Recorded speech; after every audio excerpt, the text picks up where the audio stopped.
Bonjour tout le monde, j'espère que vous allez bien. Ici Isabelle de la Belle Nurserie. Je vous avais parlé dans ma dernière vidéo de ce kit-là que j'ai reçu de Ribbon FX qui vient de McPherson. S'appelle Fluid Line Air Paint. C'est un ensemble pour peindre les cheveux de Reborn. C'est un ensemble complet, donc il devrait y avoir tout ce qu'il faut là-dedans. Je ne l'ai pas ouvert encore seulement. Donc je vais l'ouvrir avec vous, puis on va voir qu'est-ce qu'il y a à l'intérieur. Ça va me prendre une petite lame. On va ouvrir ça.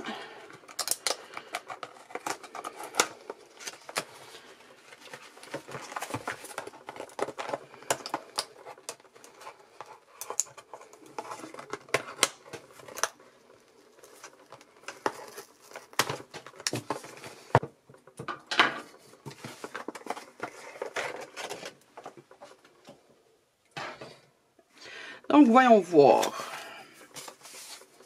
Pour commencer, on a des éponges. J'aime bien ces éponges-là. C'est des éponges très fermes de McPherson. Si vous n'arrivez pas à en trouver dans le commerce, des éponges sans latex, celles-là sont excellentes. Elles sont très très fermes. Moi, je les utilise principalement quand je fais les marbrures. Je trouve qu'ils fonctionnent très bien pour ça.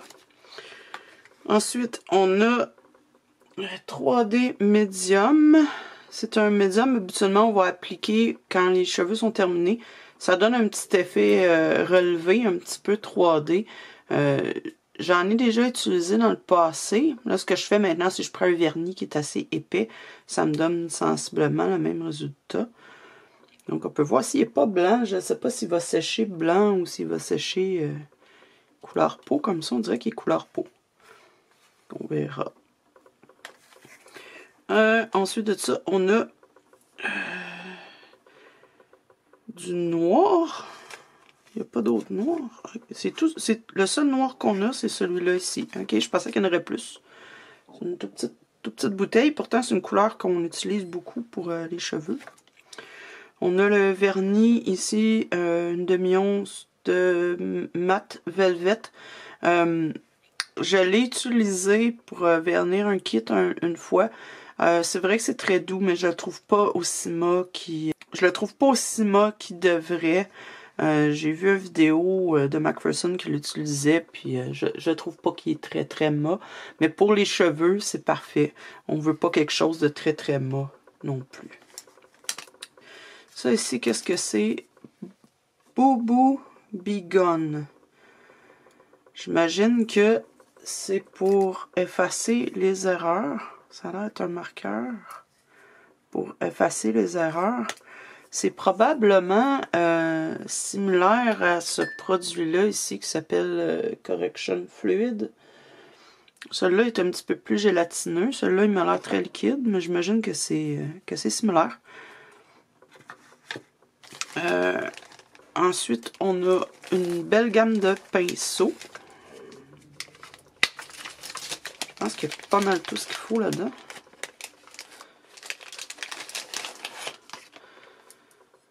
Donc, on a un pinceau long et fin.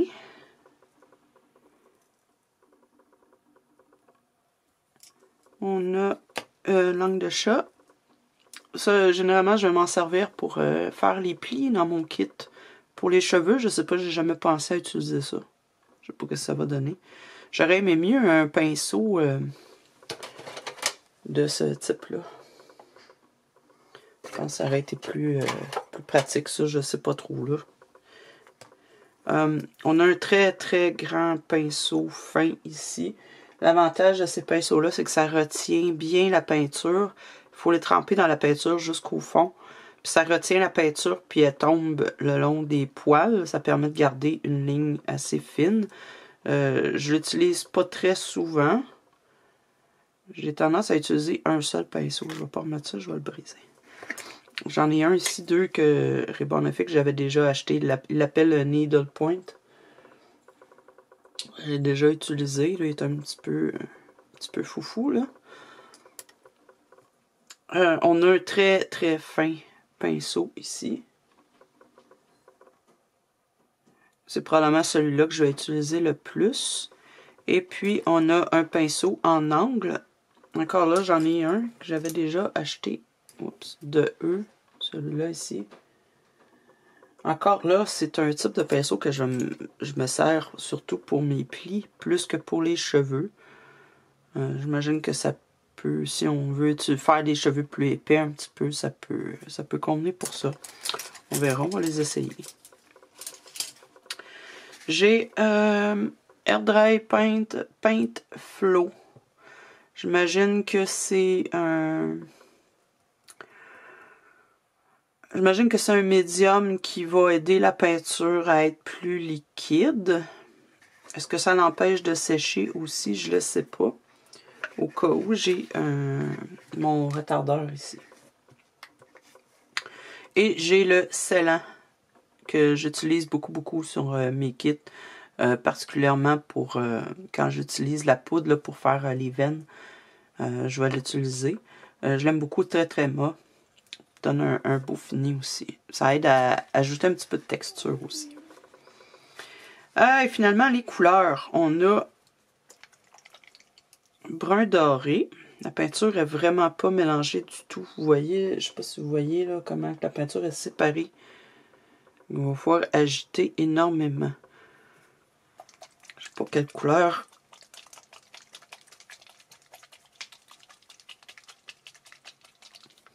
Couleur finale que c'est censé donner.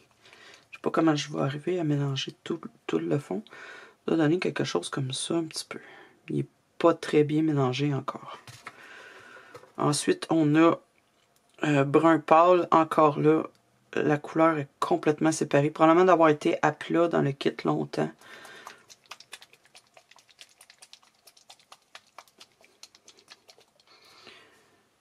Une couleur, celui-là il est plus jaunâtre un petit peu, plus doré. Celui-là il est plus brun, là, il tire plus sur le beige. J'ai déjà utilisé cette couleur-là, j'ai bien aimé. Baby Brown, celle-là je l'ai pas, je pense pas l'avoir utilisé. C'est un petit peu plus foncé. On a brun foncé. On a Platinum beige, regardez que ça, c'est beau. J'essaie de mélanger pour pouvoir vous montrer la couleur. Là. Je sais pas ce que ça va donner. C'est un beige pâle. C'est parfait pour les highlights un petit peu, pour les petits poils aussi sur le côté du visage et tout. Moi, je vais utiliser ça ici. On a celui-là, Blonde Highlight. Je le trouve très jaune. Je ne sais pas qu'est-ce que ça va donner sur des cheveux blonds. J'ai pas peint souvent les cheveux blonds. Et puis on a Golden Blonde. Qui est un jaune aussi un petit peu plus foncé. Fait beaucoup penser au jaune ocre. Ça ressemble énormément au ocre. Et puis finalement, celui-là, j'ai jamais essayé non plus. Cannelle. Ça va donner des beaux tons roux un peu. Moi, ce que j'avais déjà commandé de eux, c'était les mêmes couleurs, mais en petits pots comme ça.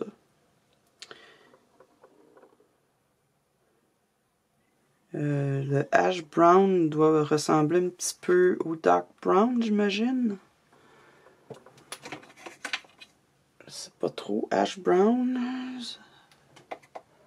Pâle. Light ash brown. Qu'est-ce que j'ai d'autre? Burnt sienna, ça ressemble à leur cannelle. Celui-là, c'est Burnt Umber. Ça, j'aime beaucoup ce couleur-là. Je ne l'ai pas dans ça. Il va peut-être falloir que je rachète d'autres couleurs séparément si je vois que je manque. Ou tout simplement que j'utilise mes peintures Golden. Généralement, ce que je vais faire, c'est que je vais carrément utiliser les miennes, là, mes peintures que j'utilise de toute façon. Ça revient au même, hein, les couleurs, ça reste assez semblable. Mais c'est le fun d'avoir comme une série déjà qu'on peut utiliser. On va voir qu'est-ce qu'ils nous disent dans les instructions. J'ai déchiré le sac, je ne peux pas sortir. On va voir qu'est-ce qu'ils nous disent là-dedans, si c'est utile.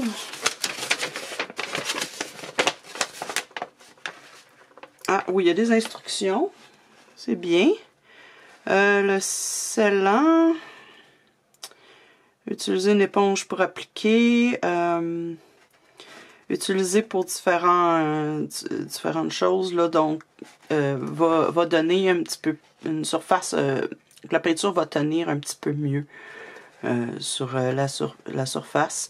Ça va empêcher le perlage, la peinture de perler, de faire des perles. C'est pas ça qu'on veut. On veut vraiment des lignes. Donc ça va aider avec ça. Si jamais vous voyez, quand vous peignez vos cheveux, que quand vous faites une ligne, ça fait des petites boules de peinture, là. Ça, le scellant, vous pouvez en appliquer dessus régulièrement, puis ça va vous donner de la grippe, là. Ça va vous donner de l'adhérence pour vos cheveux. Ça va... Ah, tiens, c'est ça. Ça va aussi protéger la surface si vous utilisez le Bobo Begun, le crayon, là. Ça ici. Ça va protéger ce que vous avez déjà fait en dessous. Ensuite, la variété de couleurs. La peinture devrait être très, très bien liquide pour faire des traits très fins. Avec un pigment quand même assez opaque. La peinture est prête à utiliser directement de la bouteille, ce qui est une bonne chose là, par rapport à, admettons, si j'utilise Golden, tout simplement. Il va falloir que j'ajoute un petit peu de médium dedans. Ou un petit peu d'eau pour éviter qu'elle soit trop épaisse. Ensuite, bon, on peut utiliser un petit peu d'eau si la peinture devient sec dans le pot. Si on veut une peinture un petit peu plus transparente, on peut ajouter quelques gouttes du Paint Flow, qui est ça ici, la petite bouteille. C'est ça, c'est un médium finalement. Ce qu'ils disent, le Paint Flow, ça va être utilisé pour faire couler la peinture du pinceau plus facilement pour faire des lignes plus libres. Plus facile, plus le flow de la peinture va être mieux. Une ou deux gouttes sur la palette et tremper le pinceau dedans avant de le mettre dans la peinture. OK. Si quand on commence à perdre cet effet-là, on rince le pinceau avec de l'eau, on l'essuie un peu, puis on remet le pinceau dans le Paint Flow. Le Bobo Begun Paint. Ah oui, ça va enlever la peinture qu'on ne veut pas dans les 24 heures pré-usage. OK. Commencez avec une petite pression, puis frotter la peinture qu'on veut enlever. On ajoute la pression seulement si on a besoin. Ensuite, on va juste enlever les résidus avec un petit peu d'eau. On peut renverser la pointe aussi si elle devient sale. Ah, ça peut être intéressant, il faudrait l'essayer. Puis le 3D Medium. Ah oui, c'est ça. Ça sèche dans un semi-transparent, une couleur semi-transparente, couleur peau pâle. OK.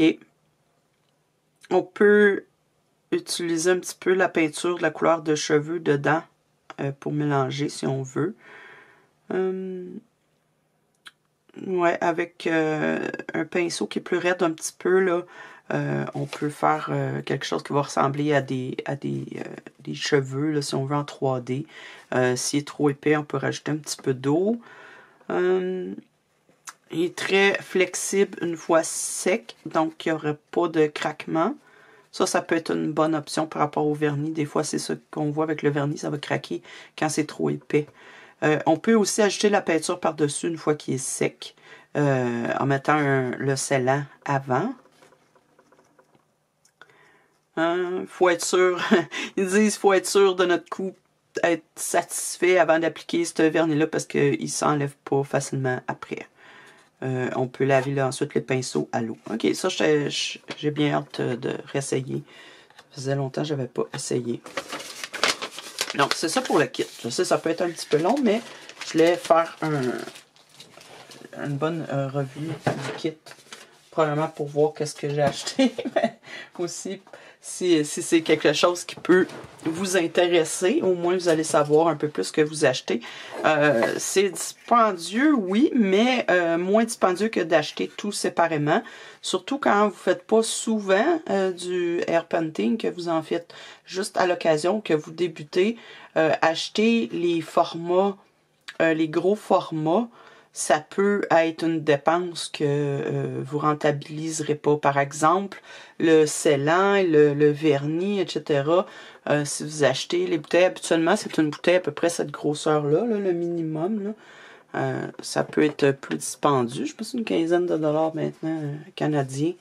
Je pense qu'ils vendent quelque chose comme 8 ou 9 dollars américains, quelque chose comme ça. Moi, j'achète les 4 onces, là, c'est des grosses bouteilles de scellant, parce que je m'en sers aussi sur mes kits. Mais avant d'acheter tous les vernis et tous les produits, cette grosseur-là, des fois, on veut juste essayer, on veut juste voir si on aime ça, si on est capable de le faire. Ça me vaut la peine à ce moment-là, un kit comme ça. Parce que vous allez avoir des plus petits formats, moins de gaspillage, puis au final, c'est une bonne valeur pour ce qu'il y a dedans. Je pense que c'était 80 $ américains. Ce qui a du bon sens, là, si on considère la grosseur des pots de peinture, qui sont quand même, c'est quand même une bonne quantité. C'est beaucoup de peinture. Moi, comme je vous ai montré tantôt, moi j'utilise, ça fait une couple d'années que je les ai. En plus, il y en a plusieurs qui sont sèches. J'utilisais ces petites bouteilles-là, puis j'en ai encore dedans. Fait que, je peins plus souvent les cheveux. Je préfère les dessiner au crayon. Maintenant, j'ai plus de contrôle. Mais là, c'est ça, je vais réessayer. Les pinceaux aussi, c'est une excellente valeur pour les pinceaux. C'est très dispendieux, des bons pinceaux. Il y en a juste 2 là, que je ne sais pas encore comment je vais les utiliser. On va voir, je vais essayer quelque chose. On va voir si on est capable avec ça. Ceux-là, je vais définitivement les utiliser. Parce que moi, ce que j'utilise habituellement pour faire mes cheveux, c'est le même pinceau. Donc, moi ce que j'utilise, c'est le même pinceau que je vais utiliser pour mes plis puis pour les détails que j'utilise. Je peux l'utiliser pendant des années, là. Je pense que j'en ai juste passé 3 ou 4 depuis que j'ai commencé le reborning. Je vais l'utiliser pour mes cheveux aussi. C'est un pinceau fin quand même, comme ça, un pinceau rond. Ressemble un petit peu à celui-là, mais beaucoup plus gros. Mais ce que j'aime, c'est que la peinture reste dans les poils, puis elle tombe vers la pointe. Un petit peu le principe de celui-là ici. Et puis, si j'appuie sur mon pinceau, ça va me donner un trait plus large. Si j'appuie pas du tout, ça va me donner un trait très fin. Donc, j'aime le contrôle que j'ai avec ça. J'ai pas besoin de plein de pinceaux différents. Juste un, je suis capable de faire des traits très très fins ou des traits beaucoup plus larges avec. J'ai pas besoin de changer tout le temps de pinceau. Ce que je peux pas faire avec ça parce que il est tellement fin que pour faire des traits larges, ça va être un petit peu plus difficile. Mais c'est ça. Là, je vais peindre les cheveux de ce kit-là ici. Que j'arrive jamais à me rappeler le nom. C'est pas Axel ou Alex ou quelque chose comme ça. Je ne sais plus. C'est un kit d'Elisa Marx. Je pense que je l'avais montré déjà dans mon tutoriel que j'avais fait en anglais. Là. Donc, elle est terminée de peindre. J'ai déjà fait le mapping avec un crayon beige pour me donner une idée du style que je veux. C'est une bonne chose de faire ça avant de peindre. Ça me permet d'évaluer si je suis satisfaite avec la façon que les cheveux vont tomber et tout. Puis c'est plus facile à effacer que d'y aller directement avec la peinture puis là se rendre compte que finalement, non, on s'en va pas dans la bonne direction ou c'est pas tout à fait ça qu'on avait en tête. Là. Avec le crayon, c'est une bonne façon. Je le fais aussi avant le routing. Bien sûr, il faut vernir la tête comme il faut, avec un vernis très, très mat. Si vous n'avez pas de vernis très mat, utilisez votre vernis avec un peu de fécule de maïs mélangé dedans avec un petit peu d'eau pour délayer la fécule. Utilisez ça. Ça va rendre le vernis très très mat et donner une bonne surface pour agripper. Sinon, il y a le scellant que vous pouvez appliquer aussi qui est assez mat qui va vous aider beaucoup. Donc, je vais aller avec les bruns. Avec les bruns pour cette mademoiselle-là. J'ai pas fait suffisamment de cheveux blonds pour être à l'aise. Va falloir que je me pratique un peu plus pour ça. Pour l'instant, là, je vais rester avec ce que je connais, parce que je connais pas encore bien la peinture et le matériel. Là. La peinture, oui, mais les médiums et tout, non. Ce ne sera pas les mêmes pinceaux que d'habitude non plus, donc je ne vais pas m'ajouter une difficulté.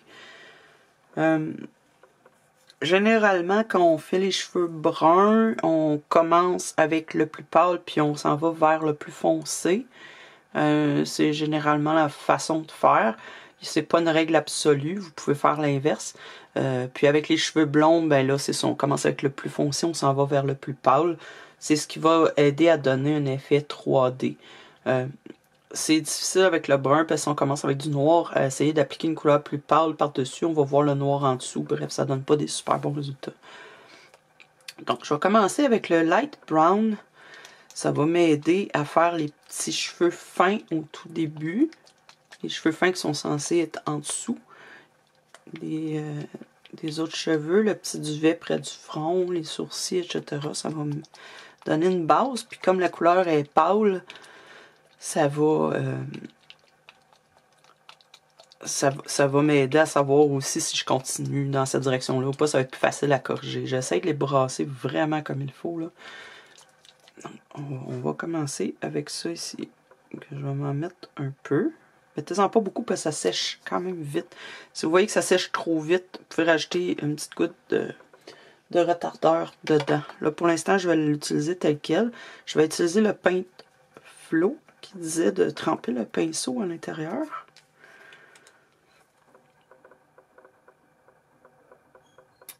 Je vais utiliser quelques gouttes.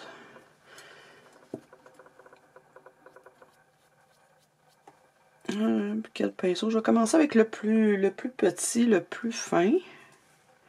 Trempé dans le Paint Flow.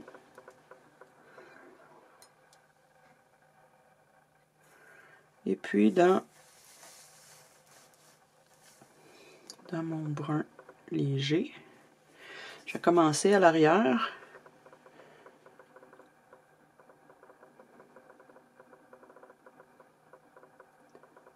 Fait effectivement des lignes très très fines.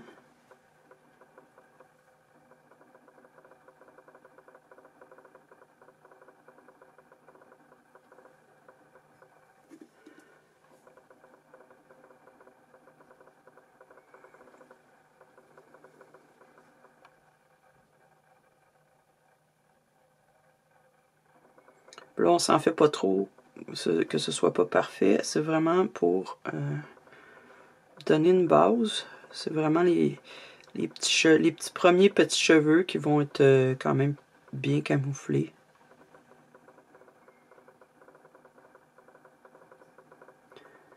Je vais peut-être essayer l'autre pinceau plus long. On va peut-être un petit peu plus de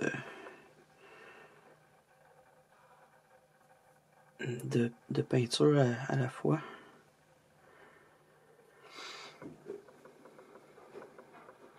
Essuyez toujours votre pinceau sur le bord de votre palette. Ouais, j'aime bien ça.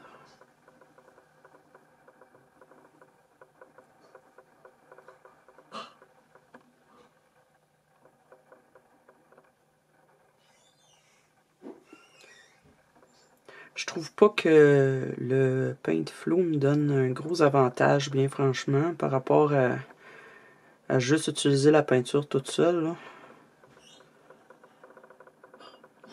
Je vois pas tellement la différence, pour être honnête.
je suis pas satisfaite des sourcils, fait que je vais en profiter pour essayer le fameux crayon, le correcteur. Pour le reste, ça a bien été. Là, ma peinture est en train de sécher, elle devient plus épaisse, c'est plus difficile, ça me fait des traits un petit peu plus grossiers, là. C'est vrai que le flot va aider un peu, mais pas longtemps, donc il faut en remettre souvent, ce qui est embêtant un petit peu. Puis il y a certains endroits avec ce pinceau-là, c'est un petit peu dur à contrôler le début. Au début, ça donne une grosse ligne, là. C'est ce qui est arrivé pour les sourcils, surtout qui est en train de. La peinture est en train de sécher, il m'en reste presque plus. Donc on va en profiter pour essayer ce fameux crayon-là. Je vais le partir sur mon essuie-tout. J'imagine que je fais juste le... Ouais. Puis là, ben, souhaitez-moi bonne chance, parce que ça me tente pas de le stripper puis de recommencer. On va voir, je vais y aller tout doucement. Ah oui. Ah oui, ça efface quasiment tout de suite. Ça efface très bien. J'ai même pas besoin d'appuyer. Là, j'ai pratiquement pas besoin d'appuyer, puis ça semble pas vouloir abîmer. Là, vous voyez rien du tout. Ça semble pas vouloir abîmer la peinture en dessous.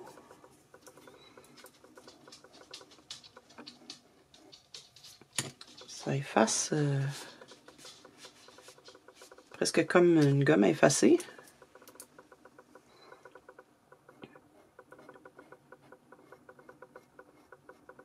Ils disent qu'on peut faire ça jusqu'à 24 heures après.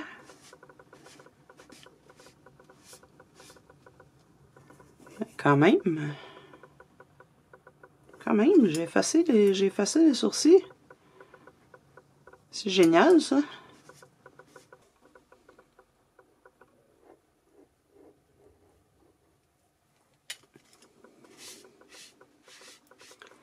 Ça a complètement effacé.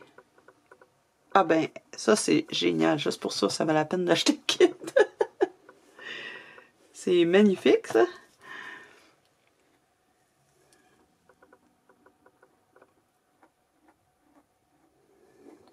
Ça, je pense que ça va plaire beaucoup aux débutants. Regardez, la ligne est complètement effacée. Ça n'a pas du tout abîmé la peinture en dessous. J'imagine, c'est sûr, si je frottais beaucoup plus, ça pourrait effacer. Je me demande si c'est sur un kit qui est peint depuis très longtemps, si ça pourrait fonctionner. Je me demande... qu'est-ce que j'ai ici que je pourrais l'essayer qui est peint depuis longtemps? Ça, c'est peint et vernis, c'est ça l'affaire. J'en ai un ici, vous allez rire un peu, c'est un espèce de petit fan. Il fallait que je recommence les sourcils parce que j'avais pas aimé mes sourcils, puis la peinture en dessous s'était enlevée. Ça fait des années qu'il est fait. Je vais voir si ça va fonctionner. Je m'excuse, le soleil empêche de voir un petit peu. Je vais voir si ça va fonctionner. Jusqu'à quel point.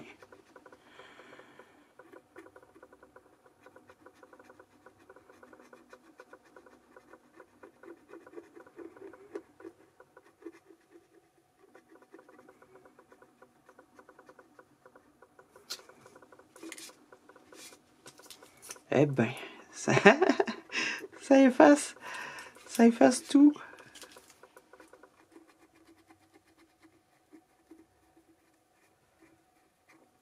Ça efface tout, j'ai même pas besoin d'appuyer. Ils disent 24 heures, là, mais ça a été peint là, au moins 3 ans comme il faut. Je l'ai jamais terminé.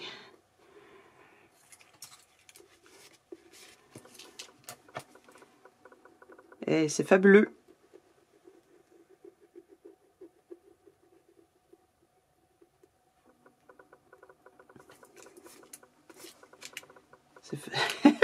C'est fabuleux, je suis contente. Bon. Là-dessus, je vais vous laisser. Je vais continuer la peinture dans le prochain vidéo. Parce que ça va être trop long, sinon. Donc, dans le prochain vidéo, on va essayer les autres couleurs. Je vais vous montrer aussi comment on fait comment on fait les étapes pour obtenir un résultat qui ressemble, qui est un petit peu plus 3D. Naturellement, c'est pas nécessairement ma technique habituelle parce que j'utilise pas des pinceaux très fins comme ça. Mais on va voir comment on va se débrouiller et comment on va y arriver. Pour l'instant, je suis assez contente là, de la première couche. On va la laisser comme ça. Ça n'a jamais besoin d'être parfait. La première couche, c'est vraiment juste pour nous guider. Puis c'est ça. Ça fait des lignes très, très, très fines. Très délicates. Donc, ça aide beaucoup. Donc voilà, j'espère que vous avez apprécié. J'espère que ça vous donne le goût aussi, peut-être, d'essayer vous-même. Donc, je vous souhaite une très belle semaine. Et on se revoit bientôt. Merci, au revoir.